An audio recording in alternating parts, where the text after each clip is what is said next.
فجاء محمد بشیرا نذیرا. سبحان اللہ.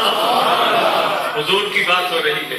یہ میرے آقا علیہ السلام کی آمد کے وقت کے معجزات ہیں کہ اللہ نے بے زبانوں کو زبان عطا فرما دی.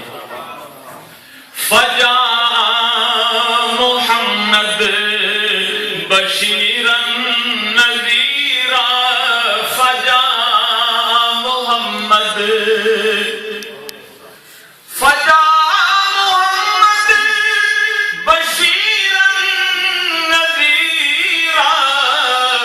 فصلوا علیہ کثیرا کثیرا. فصلوا علیہ پڑھیے کثیرا کثیرا. فصلوا علیہ کثیرا کثیرا. فجاء محمد بشیرا.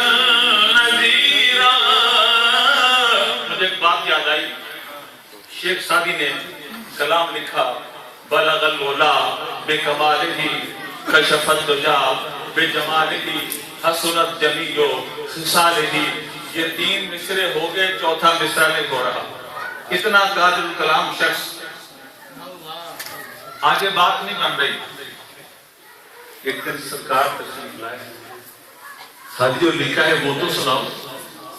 میرے آقا وہ مکمل نہیں فرمایا سناؤ. آپ شیخ سعدی اللہ کے نبی کے سامنے عرض کر رہے ہیں بلغ العلا بکمالہ کشف الدجا بجمالہ حسنت جمیع خصالہ. میرے آقا نے فرمایا سعدی کہہ دے صلو علیہ وآلہ صلو علیہ وآلہ. یہ حدیث مبارکہ ہے کہ جو بات میرے آقا علیہ السلام کی زبان سے نکلتی ہے وہ حدیث ہے. یہ 3 جو مصرے ہیں یہ شیخ سعدی کے ہیں اور صلو علیہ وآلہ یہ میرے آقا علیہ السلام کا اپنا فرمان ہے. بڑی الصلاۃ والسلام علیکم یا رسول اللہ وعلی آلک واصحابک یا سیدی یا حبیب اللہ. حضرات محترم آپ یہ بات ذہن میں رکھیے کہ سجدہ کرنے کے لیے کچھ شرائط ہیں. جسم پاک ہو، لباس پاک ہو، اور وہ جو جگہ ہے جہاں میں سجدہ کرنا ہے وہ جگہ پاک ہو. پھر سجدے کی کچھ شرطیں ہیں. چند لمحوں کا بچہ نہیں جانتا یہ تمام چیزیں کیا ہیں. اللہ نے اپنے نبی کو نبی بنا کر بھیجا، یہ بتا کر بھیجا کہ سجدہ ایسے کیا جاتا ہے. اور پھر سجدے میں یہ نہیں کہا سبحان ربی الاعلی سبحان ربی الاعلی سبحان ربی الاعلی، بلکہ یہ کہا رب حبلی امتی رب حبلی امتی رب حبلی امتی. ہمارا نبی وہ ہے جس نے ہر موڑ پر ہر مقام پر اپنی امت کو یاد رکھا. اب صحیح اور سچا امتی بھی وہ ہے جو ہمیشہ اپنے نبی کو یاد رکھا. اسی لیے ہمیں کوئی خوشی ملتی ہے ہم حضور کا میلاد مناتے ہیں. خدا نہ خواستہ کوئی غم ہوتا ہے تو حضور کا ذکر خیر کرتے ہیں کہ اس سے غم غلط ہو جاتے ہیں، پریشانیاں مٹ جاتی ہیں. یہ بے شمار ایسی شہادتیں ہیں کہ اس میلاد کا اللہ کریم اتنا اجر عطا فرماتا ہے جس کی حد کوئی نہیں. حضرت شاہ عبدالعزیز محدث دہلوی رحمۃ اللہ علیہ فرماتے ہیں کہ میں ہر سال میلاد مناتا تھا، شہر میں سے لوگوں کو مدعو کرتا تھا، بڑی دھوم دھام سے محفل میلاد ہوتی تھی. پھر حالات نے کروٹ بدلی، میرے حالات وہ نہ رہے. اب میلاد کا دن آیا، فرماتے ہیں کہ میرے پاس چند پیسے تھے، میں نے ان پیسوں سے تھوڑے سے بھنے ہوئے چنے خریدے، وہ رکھے اور حضور کا میلاد منایا. ذرا کہیے نا سبحان اللہ. ایک بار پھر کہیے سبحان اللہ. حضور کا ذکر خیر کر رہے ہیں، میلاد کا تذکرہ ہو رہا ہے اور آنکھوں سے آنسو جاری ہے کہ پہلے حالات ایسے ہوتے تھے، ہم خیرات کرتے تھے، جشن مناتے تھے، لنگر پکاتے تھے، لوگ آتے تھے، اہتمام کرتے تھے. آج وہ کچھ نہیں. چلو جو ہو سکتا ہے ناگانا ہو، اشک بار ہیں اور وہ چنے سامنے رکھے ہیں، حضور کا ذکر خیر ہو رہا ہے، حضور کی آمد کا تذکرہ ہو رہا ہے، اسی حالت میں آپ کو اونگ آ گئی. کیا دیکھتے ہیں؟ سرکار دو عالم تشریف فرما. میرے بزرگوں اور دوستوں، آپ فرشاد صاحب فرماتے ہیں رحمت اللہ تعالی علیہ، میرے آقا علیہ السلام اپنے یاروں کے ساتھ تشریف فرما ہے. پوری کائنات میں سے جس نے جو جو تحفہ بھیجا وہ سارے موجود ہیں، لیکن شاہ صاحب کے دل سب سے آپ کو موجود ہیں، سب سے اوپر موجود ہیں. سرکار تناول فرما رہے ہیں، خوش ہو رہے ہیں. سب سے اوپر وہ بھنے ہوئے چنے رکھے ہیں، سرکار تناول فرما رہے ہیں اور اظہار خوشی فرما رہے ہیں. ہمارا جہاں پہ گھر ہے، ایک ڈاکٹر صاحب میرے دوست ہیں، ان کی والدہ کا انتقال ہوا. مجھے کہنے لگے میں آپ کے لیے کیا کروں؟ میں نے کہا آپ ان کے چہروں کے موقع پہ میلاد شریف کی محفل رکھی. اس میں انہوں نے محفل رکھی. میلاد شریف بہت خوبصورت، بڑی محبت سے اس کا تذکرہ ہوا. صبح کو 8-9 بجے ڈاکٹر صاحب میرے گھر روتے روتے آئے.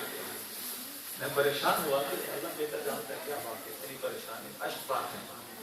ڈاکٹر صاحب خیریت تو ہے؟ اب وہ رو رہے ہیں مسلسل. آج کل بندہ مدینہ منورہ حضور کی بارگاہ میں گیا ہے حاضری کے. جب وہ تھوڑا سنبھلے تو کہنے لگے کہ جو رات کو ہم نے محفل میلاد کی ہے، کیا اس کا کمال ہے؟ کیا مجھے اس کی خوشی ہے کہ میری بچی ہے 3 سال کی.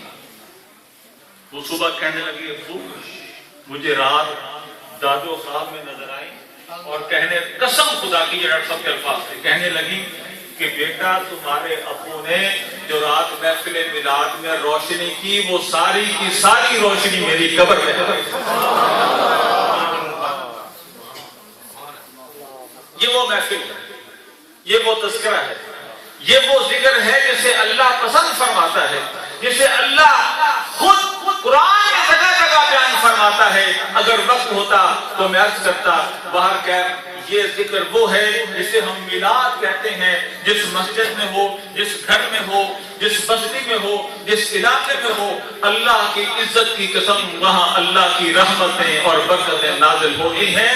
اور یہ تجربہ شدہ بات ہے، جس گھر میں محفل میلاد ہو، اللہ کی عزت کی قسم پورا سال اس گھر میں اللہ کی رحمتیں اور برکتیں نازل ہوتی ہیں.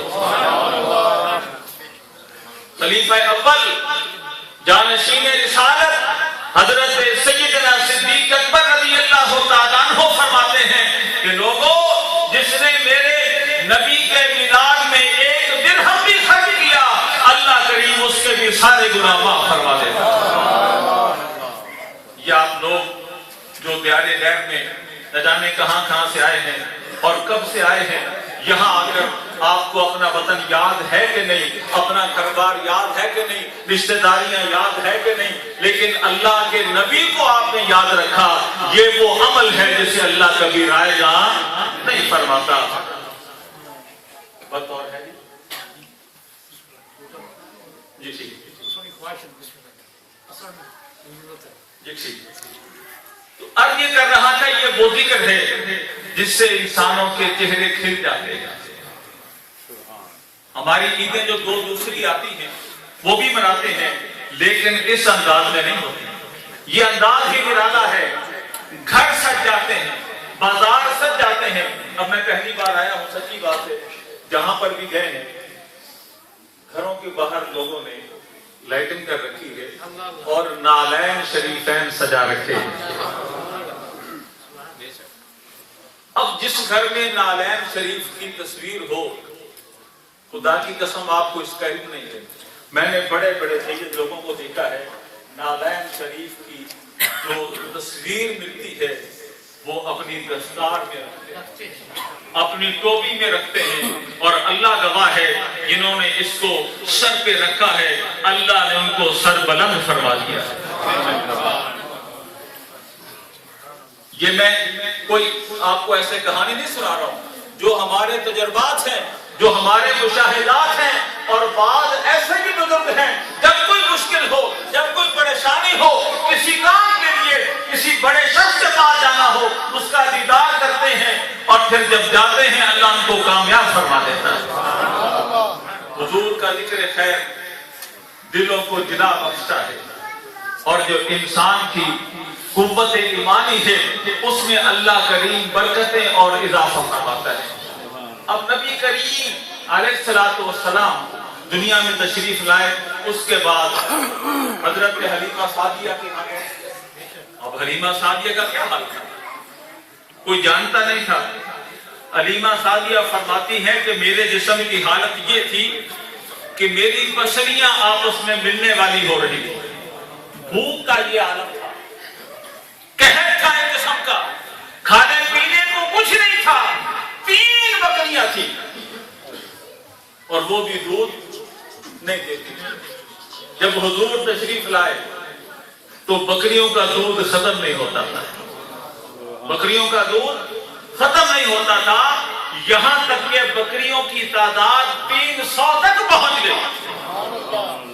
اور پھر جس گھر میں کبھی چراغ روشن نہیں ہوتا تھا، جس گھر میں کبھی دیا نہیں جلتا تھا، وہ گھر ہر وقت منور رہتا تھا، ہر وقت روشن رہتا تھا۔ اب مکے کی عورتیں حیران ہیں کہ یہ کیا ماجرا ہے۔ قبیلہ بنو سعد کی غریب عورت جس کے ہاں کبھی چراغ جلانے کی گنجائش نہیں تھی، اب اس کے گھر میں ہر وقت روشنی ہے۔ لوگوں نے پوچھا حلیمہ یہ تیرے پاس کیا ہے؟ کون سالہ دین کا چراغ ہے؟ مثال دے رہا کہ تیرا گھر ہر وقت روشن ہے، تو دیا بجھاتی نہیں، چراغ کو بجھاتی ہی نہیں۔ فرمایا آؤ، جب لے کے آئیں تو سرکار دو عالم کے چہرے کو دیکھا، دل و جان سے قربان ہو۔ سرکار کے چہرے کی روشنی، سرکار کے مبارک دانتوں کی روشنی اس قدر تھی، ام المؤمنین حضرت عائشہ صدیقہ حمیرہ رضی اللہ تعالی عنہا فرماتی ہیں کہ میں کمرے میں موجود تھی، سوئی گم ہو گئی، سوئی نہیں مل رہی۔ سرکار تشریف لائے، پوچھا عائشہ کیا بات ہے، کیا تلاش کر رہی ہو؟ عرض کیا اللہ کے حبیب سوئی گم ہو گئی، میں وہ تلاش کر رہی ہوں۔ سرکار مسکرائے، کمرہ اتنا منور ہوا وہ سوئی سامنے پڑی نظر آ گئی۔ میرے بزرگوں اور دوستوں، جس نبی کے مسکرانے سے کمرہ روشن ہو جائے، گھر روشن ہو جائے، جب وہ اللہ کا نبی چھوٹی سی قبر میں آئے گا تو قبر کتنی منور ہو جائے گی۔ کیا حال؟ 2 سوال پہلے، بتا تیرا رب کون ہے، بتا تیرا دین کیا ہے۔ اگر صرف توحید کی بات ہوتی تو یہاں پہ معاملہ ختم ہو جاتا، نہیں، اب فرشتے سوال کرتے ہیں، حضور سامنے ہیں، ما کنت تقول فی حق ھذا الرجل، بتا یہ جو تیرے سامنے ہے اس کے بارے میں کیا کہا کرتا تھا۔ اگر کوئی حضور کا غلام ہے، حضور کی غلامی کا دعویٰ کرنے والا ہے تو کہے گا یہ تو میرے آقا ہے، یہ تو اللہ کے نبی ہے، یہ تو میرے اللہ کے نبی ہے، ان کا میں کلمہ پڑھ کے دارا ایمان میں آیا ہوں۔ پھر فرشتے پتہ کیا کہیں گے؟ کنومت العروس، جا سو جا جیسے دلہن سوتی ہے۔ اور پھر جب سرکار کی آمد ہوگی، یہ بھی یاد رکھیے، حضرت آدم علیہ السلام سے لے کر حضرت عیسیٰ روح اللہ تک جتنے نبی آئے، کسی نبی کو اپنے امت کی قبر میں جانے کی اجازت نہیں ہے۔ یہ انعام اللہ نے اپنے محبوب کی امت کو عطا فرمایا کہ غلام بعد میں جاتا ہے، آقا پہلے تشریف لے آئے۔ وہ نبی جو دنیا میں آتے ہمیں نہیں بھولا، عرش پہ جاتے ہمیں نہیں بھولا، اپنی قبر میں جاتے ہمیں نہیں بھولا، ہماری قبروں میں ہم جاتے ہیں وہاں نہیں بھولا، تو ہمارا بھی یہ فرض بنتا ہے اپنے نبی کے نعرے لگائیں، اپنے نبی کا ذکر کریں، اپنے بچوں کو اپنے نبی کے معجزات سنائیں، تاکہ ہماری جو آنے والی نسلیں ہیں ان کے دلوں میں بھی اللہ اپنے نبی کی محبت عطا فرما دے۔ آخری بات میں کر کے بات ختم کرتا ہوں، اس سے اس کا تعلق نہیں براہ راست، لیکن میرا ایک فرض بنتا ہے جو بات میرے دل میں آتی ہے کہ حضرت بایزید بستامی رحمت اللہ علیہ، یہ آخری بات کی وجہ سے بات کی تھی، بہت بڑے ولی کامل، انہیں سید الطائفہ کہا جاتا ہے، چھوٹے سے تھے، قرآن کریم کی آیت مبارکہ پڑھی، وَقَضَىٰ رَبُّكَ أَلَّا تَعْبُدُوا إِلَّا إِيَّاهُ وَبِالْوَالِدَيْنِ إِحْسَانًا۔ کہ تیرے رب کا یہ حکم ہے کہ عبادت اللہ کی کرو اور اپنے ماں باپ سے احسان کرو، نیکی کرو۔ اب بھائی عزیز اپنی والدہ سے کہتے ہیں امی جان دیکھیں دو حکم ہے، پہلے رب کی بندگی عبادت کا اور پھر والدین کی خدمت کا۔ اب پہلے رب کی جو عبادت ہے اس کا درجہ پہلے ہے، بس میں اپنے رب کو راضی کرنا چاہتا ہوں، میں آج سے باہر جا رہا ہوں، میں اپنے رب کو راضی کروں گا۔ بھائی بستانی 30 سال بستان سے باہر رہے، کتنے سال؟ 30 سال۔ 30 سال کے بعد یاد آیا کہ ماں کا پتہ تو کروں، ماں کس عالم میں ہے، ماں زندگی کیسے گزار رہی ہے۔ ماں کی محبت نے کھینچا۔ ماں اور بیٹے کا رشتہ وہ ہے جس کا ذکر اللہ بھی فرماتا ہے، اللہ کا نبی بھی فرماتا ہے۔ اگر دنیا میں آخرت میں عزت چاہتے ہو، سرخروئی چاہتے ہو، تو ماں باپ کی عزت کرو۔ اس سے بڑا کوئی اور ایسا رشتہ نہیں ہے جو اتنی سرخروئی اور اتنی عزت دے سکے۔ چل پڑے، واپس آئے، دیکھا ماں بوڑھی ہے لیکن عبادت گزار ہے۔ ایک دن ماں نے کہا بیٹا مجھے پانی پلاؤ۔